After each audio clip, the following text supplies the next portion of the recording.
তো হ্যালো বন্ধুরা, সবাই ভালো আছো? আসসালামু আলাইকুম। আশা করি সবাই ভালো আছো। আর একদিন পরেই আমাদের পবিত্র রমজান মাস শুরু হতে যাচ্ছে, তাই আগে থেকেই তোমাদেরকে অনেক অনেক শুভেচ্ছা জানাই। আল্লাহ যেন আমাদেরকে রোজা রাখার সুস্থভাবে সবাইকেই তৌফিক দান দেয় এবং সবার দোয়া যেন কবুল করেন।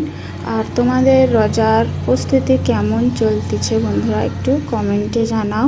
সেই উদ্দেশ্যে আজকে প্রথম রোজার একদিন আগেই ঘরে আমি সিম্পলভাবে বিরিয়ানি বানালাম। দেখো, বিরিয়ানির লেগে কিন্তু আমি আগে চিকেনটাকে দই মশলা সমস্ত রকম মশলা, জিরে ধনে বাদে আগে থেকে আধা ঘন্টার মতো ম্যারিনেট করে রেখেছি। এদিকে দেখো, আলুকেও সিদ্ধ করে ভাজা বা পেঁয়াজ বেরেস্তা, এদিকে আমি চিকেনটা কষিয়ে নিচ্ছি।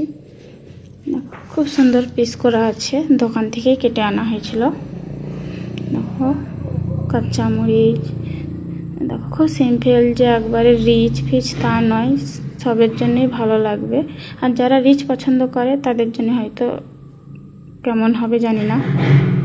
দেখো, আমার কিন্তু চিকেনটা রান্না রেডি। এদিকে আমি ভাতের লেগে, দেখো এটা বাসমতি রাইস আছে। দেখো, আমি এদিকে দুধ আর কালার ফুড কালার অ্যাড করলাম। দেখো, বিরিয়ানিটা সাজিয়ে নিচ্ছি। দেখো, একে একে একটু তাড়াতাড়ির মধ্যে, কেন ভিডিও তো লং হয়ে যাবে, বেশি বড় ভিডিও দেওয়ার অত তোমরা দেখবে না দেখবে, তার থেকে একটু ছোটোর মধ্যেই। দেখো, উপর দিয়ে আবার নেবু কাটিং করেছি। দেখো, পুরো ফাইনাল রেডি। এটাকে এবার ভাপাতে দিয়ে দেবো। দেখো, খুব সুন্দর ঝরঝরে, খুব সুন্দরই হয়েছে। কেমন লাগলো আর রোজার প্রস্তুতি কমেন্টে জানাও বন্ধুরা।